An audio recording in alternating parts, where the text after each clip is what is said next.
लड़कियां हैं आपको चरित्रवान बनाना चाहते हैं।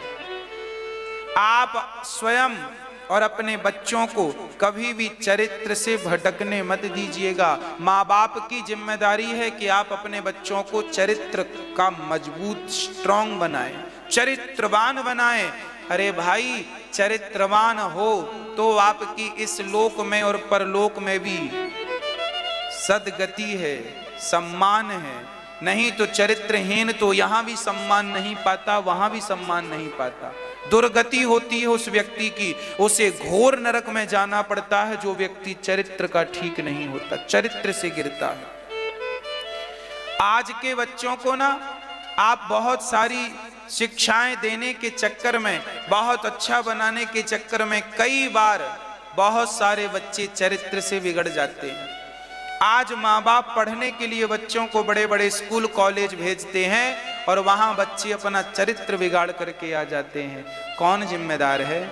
मैं ये नहीं कहता कि माँ बाप जिम्मेदार हैं, पर ये जरूर कहूंगा कि बच्चों को जब अपने से दूर भेजा करो तो उनका चरित्र मजबूत करके भेजा करो। उन्हें बताओ कि बेटा, आज छोटे छोटे बच्चे चरित्र से गिर रहे हैं, 10वीं 11वीं पढ़ने वाले बच्चे चरित्र से गिर रहे हैं। आपकी बेटी को गोल गोल रोटी बनाते नहीं आता पर वो प्यार करना जानती है। आपके बेटे को मोबाइल का रिचार्ज कराने के लिए 300 रुपए उसके पास नहीं है, कमाता नहीं है, पर आज के नौजवान बच्चे प्यार करते हैं।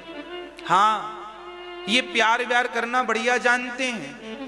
आजकल तो शादियां भी माँ बाप की मर्जी के बिना लव मैरिज, कोर्ट मैरिज हो जाती हैं। माँ बाप को तब पता चलता है जब बेटी ने शादी कर ली, बेटे ने शादी कर ली, तब माँ बाप को खबर लगती छोरे ने शादी कर ली। ये संस्कार क्या हमारे सनातन संस्कृति के अनुकूल हैं?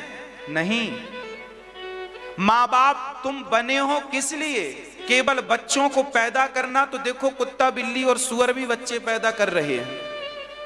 केवल बच्चे पैदा करना नहीं माँ बाप का कर्तव्य है, बच्चों को संस्कारी माता शत्रु पिता वैरी ये न वालो न पाठिता न शोभते सभा मध्य हंस मध्य वको यथा।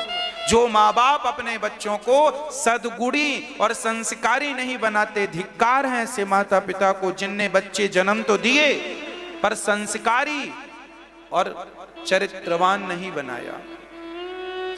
नारी जने जननी जने तो भक्त जने, या दाता या सूर, या से तो बंध्या भली काहे गवावे नूर। मां बनना तब सफल होता है जब आप सदाचारी पुत्र को जन्म दें, उस बेटे को जन्म दें जो आपका ही नहीं, आपकी 21 पीढ़ियों का नहीं, जिन्होंने ब्रह्म को, राम और कृष्ण को जन्म दिया। हाँ, ध्रुव और प्रहलाद को जन्म दिया। कहां गई वो माएं जो विवेकानंद को पैदा किया करती थी, रामकृष्ण परमहंस को पैदा किया करती थी, मीराबाई नरसिंह मेहता को, गुरु नानक देव को पैदा किया करती थी? कहां चली गई वो मां? कहां समा गई वो मां जो रैदास को पैदा किया करती थी? क्यों नहीं हो रहे हैं रैदास? क्यों नहीं हो रहे हैं रसखान? क्यों नहीं कोई बन रहा है नरसी? क्यों नहीं कोई मीरा की तरह भगवत प्रेम कर रही है या कर रहा है? कारण है संस्कार से च्युत हो गए हम,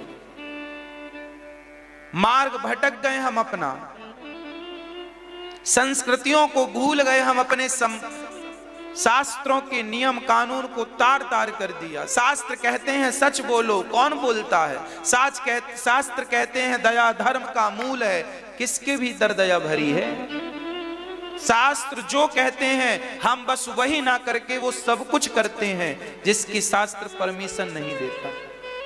इसलिए कोई ध्रुव प्रहलाद अब नहीं होते, कोई मीरा और रसखान और नरसी अब नहीं होते। होते हैं तो वो गुप्त हैं, किसी को पता ही नहीं। प्रिय भक्तों, प्रार्थना है मेरी, बच्चों को संस्कारवान चरित्रवान आप बनाइए। माँ बाप की जिम्मेदारी है, तब आप पूर्ण रूप से माँ बाप कहलाने के अधिकारी हैं, नहीं तो आप अधिकारी नहीं हैं। इसलिए बच्चे कहां जा रहे हैं, क्या कर रहे हैं, आपका बेटा क्या कर रहा है, जरा आप अपने बच्चों का एक बार मोबाइल लेकर तो देखिए। आजकल के बच्चे आपके मोबाइल, अपने मोबाइल में पासवर्ड डाल के रखते हैं, माँ देख ना ले, क्योंकि पता है व्हाट्सएप में बात कर रहा होगा किसी छोरी से। पासवर्ड डाल के रखता और माँ पकड़ लेना, लड़ जाता, मेरा मोबाइल ना छुआ करो। हाँ, आप मोबाइल लेती हो अपने बेटे का और आप मोबाइल लेती हो अपने बेटी का, और वो आपको आंख दिखाए, समझ लेना दाल में काला नहीं, पूरी दाल काली पड़ गई है। बहुत देर से देखा है तुमने, 2 थप्पड़ लगा उसके गाल में। क्यों नहीं देखेंगे तुम्हारा मोबाइल? गंदगी भर रखी होगी मोबाइल में। व्हाट्सएप फेसबुक में केवल बातें होंगी उल्टी सीधी। माँ बाप बिल्कुल लापरवाह हो गए हैं, बच्चों पे कोई ध्यान नहीं। कौन समझाएगा? पड़ोसी आएगा संस्कार देने तुम्हारे बेटे को, तुम्हारी बेटी को, आप ही देंगे। इसलिए अपनी बेटियों को, बेटों को समय रहते संस्कार दीजिएगा, समय रहते ये बता दीजिएगा कि चरित्र की कीमत क्या होती है। हाँ, राम के सामने सूपड़खा खड़ी थी, क्या राम ने उसे देखा? अरे भारत चरित्रवान राम चरित्र सुनवे को रसिया, राम लखन सीता मन बसिया। हम तो चरित्र की पूजा करने वाले हैं भक्तों, हम तो व्यक्ति की नहीं, व्यक्ति के चरित्र की पूजा करते हैं। ये राम, ये कृष्ण क्यों भगवान हैं? चरित्र इनका शुद्ध है, इसी से हमें प्रेरणा लेनी है, शिक्षा लेनी है। आप अपने बच्चों का ख्याल रखें, बस मेरी प्रार्थना है। नहीं तो आजकल के नौजवान बच्चे भाग जाते हैं, शादी कर लेते हैं, इतने निर्दयी हो गए हैं कि माँ बाप को भी अपनी शादी में इनवाइट नहीं करते। एक छोरा मेरे पास आया, बोला महाराज जी मैं इस लड़की से प्यार करता हूँ। मैंने कहा ठीक है, हमें क्यों बता रहा? बोले शादी करना चाहता हूँ। मैंने कहा ठीक है। बोला महाराज जी मेरी माँ मेरे पिता तैयार नहीं है, क्या करूँ? मैंने कहा तो शादी मत कर। बोले नहीं, मैं तो इसी लड़की से शादी करूंगा। फिर मैंने कहा जब डिसाइड कर लिया तो पूछता क्यों है? बोले महाराज जी आप मेरी माँ को समझाओ। मैंने कहा मैं ये बातें नहीं करता, माँ बाप ने जो कह दिया वो मान ले। अरे जिसने तुझे जन्म दिया है, अरे भाई पुत्र तो वही है जो माँ बाप की आज्ञा का पालन करे, नहीं तो वो पुत्र नहीं मूत्र की तरह है। वो क्या है? माँ बाप की आज्ञा का उल्लंघन करने वाला पुत्र नहीं हो सकता। हाँ, तू कैसी बात कर रहा है, माँ की बात नहीं मानेगा? बोला महाराज जी, मैंने कहा फिर शादी कर लेगा, माँ का क्या होगा? बोले मैं माँ को छोड़कर चला जाऊंगा दूसरे शहर। मैंने उस लड़की की तरफ देखा, मैंने कहा बहन देख रही है, जो लड़का अपनी माँ को छोड़ सकता है, जिसने इसे जन्म दिया है, इसका मलमूत्र धोया है, जो अपनी माँ का ना हो सका, वो तेरा कितने दिन रहेगा? क्यों इसके चक्कर में पड़कर अपना जीवन बिगाड़ रही है? हाँ, इसलिए कहता हूं बच्चों को जरूर ये चर्चाएं सुनाओ। बेटियां मेरी जितनी बहनें सुन रही हैं, आप कान खोलकर सुन लो। आज बिगड़ेगा कुछ तो लड़कों का नहीं बिगड़ेगा, बिगड़ेगा तो आपका बिगड़ जाएगा। हाँ, आज भी हमारे भारत में एक बार लड़की किसी पुरुष के संग देखी गई तो उसकी बदनामी हो जाती है, पर लड़के देखे जाएं तो लोग कहते हैं ठीक है उसकी दोबारा शादी हो जाती है। पर लड़कियों पर लोग बड़ी उंगलियां उठाते हैं। क्यों? क्योंकि चरित्रवान हमें होना चाहिए। हाँ, आज भी हमें इन बातों का ध्यान रखना चाहिए। हम यहाँ भले कोई ना जाने, देखिए आप हमें जानते हैं कि हम शुद्ध हैं, हमें ये नहीं बताना कि हम कितने शुद्ध हैं आपके लिए, पर जब मर के जाएंगे तो विधाता जरूर पूछेंगे कि तुम कितने शुद्ध हो। हमें उन्हें जवाब देना है। हमें आपसे डर नहीं लगता कि आप हमें अच्छा समझो या बुरा समझो। आप चरित्र की रक्षा इसलिए मत कीजिएगा कि दुनिया आपको अच्छा कहे। अरे भाई, चरित्रहीन व्यक्ति तो भगवान के धाम को किसी जन्म में प्राप्त नहीं करता, ये याद रखिए। भगवान के निज धाम को कभी नहीं पहुंचता वो व्यक्ति, इसलिए चरित्रवान बनिएगा। हाँ, और हर बेटी हर बेटे को शिक्षा दीजिएगा चरित्र की, यही मनुष्य मात्र का परम धर्म है। श्री भगवान ने रामचरितमानस के आधार पर विभीषण जी ने यह बात कही कि पराई स्त्री का त्याग कर दें। देखें तो कैसे आपसे उम्र में बड़ी हो तो वैसे ही देखें जैसे माँ को देखते हैं, बराबर की है तो वैसे ही देखें जैसे बहन को देखते हैं, और उम्र में छोटी है तो उस स्त्री को वैसे ही देखें जैसे बेटी को देखते हैं। पुरुष को वैसे देखो जैसे पिता को बराबर का है उम्र में तो वैसे जैसे भाई को, उम्र में छोटा है तो वैसे जैसे पुत्र को।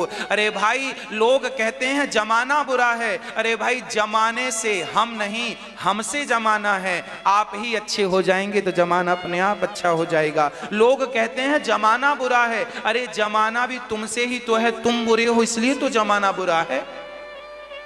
सोच बुरी है इसलिए तो जमाना बुरा है। आप क्यों नहीं अच्छी सोच लेकर चलते? क्यों नहीं अच्छा बनना चाहते? क्यों अपनी पत्नी में, अपने पति में, अपने परिवार में खुश नहीं है?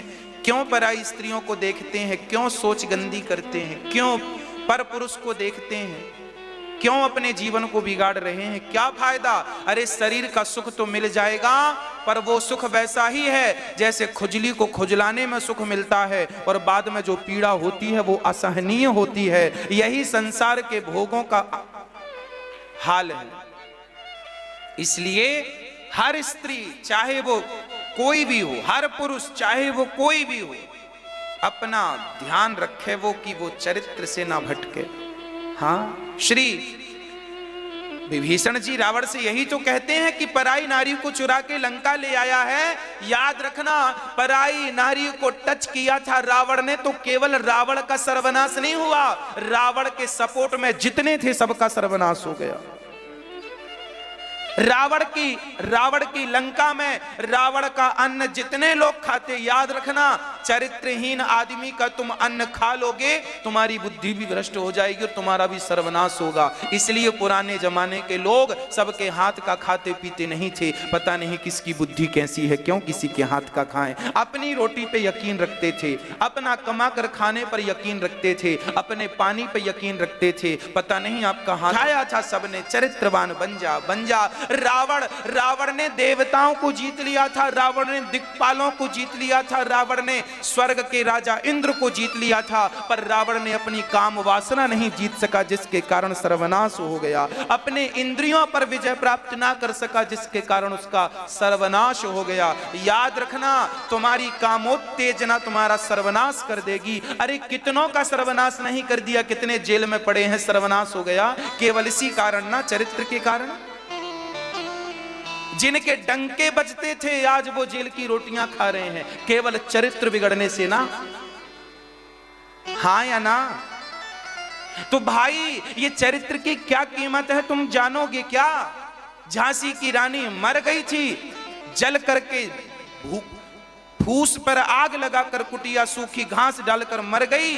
घोड़े को गोली लग गई, 23 साल की उम्र थी। जब मरने लगी तो झांसी की रानी से पूछा एक महात्मा ने, क्यों मर रही है? ये बड़े भाग्य से मनुष्य का तन मिलता है। तब वो बोली कि मैं अंग्रेजों से घिर गई हूं और अब जी कर क्या करूंगी? अरे जिंदा थी तो देश के लिए लड़ती रही, देश के लिए बलिदान दिया है। अब मैं मर रही हूं तो मैं आत्महत्या नहीं कर रही हूं, मैं तो अपने चरित्र की रक्षा करने जा रही हूं। मैं जीवित किसी के हाथ लग गई तो मेरा चरित्र ये अंग्रेज लोग बिगाड़ देंगे। और भारत की नारी मर जाती है पर चरित्र को बिगड़ने नहीं देती। ऐसा भारत।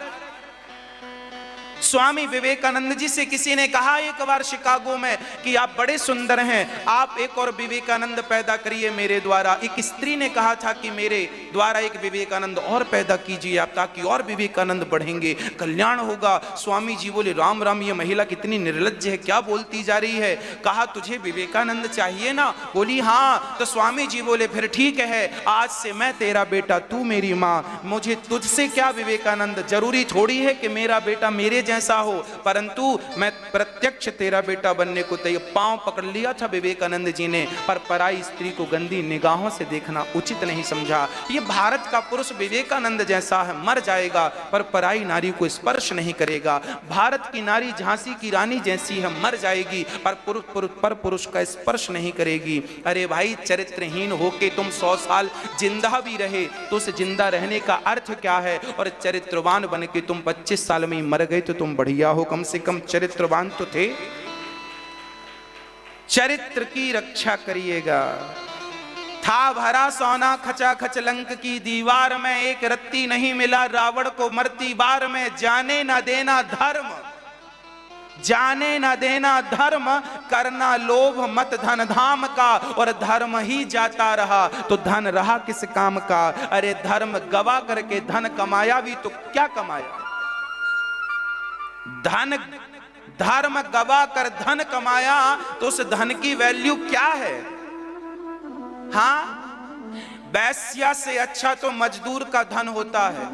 वो खून पसीने से कमाता है और वैश्या शरीर बेचकर कमाती है। वो 1 करोड़ कमाती है शरीर बेचकर, तो उसके 1 करोड़ से अच्छा मजदूर के 200 रुपए है, कम से कम पसीना बहाकर कमाता है। धर्म को गवा कर धन कमाया, क्या कमाया। इसलिए बच्चों को और शिक्षा दो ना दो, चरित्र की शिक्षा जरूर दो। हिंदी मीडियम में पढ़ाओ, इंग्लिश मीडियम में पढ़ाओ, जमाने में पढ़ाओ, पर चरित्र की शिक्षा किसी स्कूल में नहीं दी जाएगी। चरित्र के लिए तो भगवान ने माँ बाप को भेजा है। जाओ, तुम्हारा परम धर्म है कि तुम अपने बच्चों को चरित्र की शिक्षा दो। ये माँ बाप की जिम्मेदारी है। भगवान श्री जंगल गए और जब कलंक लगा तो भगवान ने प्रसेन को मरा देखा। जामवंत जी से ठाकुर जी ने युद्ध किया। 27 दिन तक 28वें दिन उसे उन्हें खूब मार लगाई। चरणों में जामवंत जी गिरे, वो पहचान गए और जाम्बवती से ठाकुर जी ने दूसरा विवाह किया। फिर भगवान ने मणि लौटाई। सत्यजित को बड़ा बुरा लगा कि लो अब हमें लोग क्या कहेंगे, तो अपनी बेटी का आपने विवाह ठाकुर जी से किया। तीसरा विवाह भगवान का सत्यभामा से हुआ। चौथा विवाह भगवान का यमुना से, 5वां मित्रविंदा से, 6वां सत्या से, 7वां भद्रा से, 8वां लक्ष्मणा से। भौमासुर नाम का दैत्य जिसने 16,100 कन्याओं को बंदी बना रखा था, उस दैत्य को भगवान ने मार गिराया, युद्ध में पराजित कर दिया। और उसके यहां से सारी कन्याओं को खोलकर भगवान ने कहा, देवी किराया खर्चा हमसे लो और अपने अपने घर को चली जाओ। वो कन्याएं बोली, श्याम सुंदर अब हमें कोई स्वीकार नहीं करेगा। सब कहेंगे पर पुरुष के पास रहकर आई हो, कौन स्वीकार करेगा। तो अब हम या तो मर जाएं या तो आप हमें स्वीकार कर लो। तो दरबार में बंसी वाले के दुख दर्द मिटाए जाते हैं। दुनिया के सताए लोग यहाँ सीने से लगाए जाते हैं। जिन्हें कोई नहीं अपनाता उन्हें भगवान ने, लोग कहते हैं भगवान ने 16,108 विवाह क्यों किए। अरे भाई, भगवान ने जानबूझकर विवाह नहीं किए, सब इमरजेंसी केस थे। 16,100 कन्याएं तो बिल्कुल मरने को तैयार थी, मैं मर जाऊंगी नहीं तो विवाह करो। अब क्या करें, भगवान मरने दें।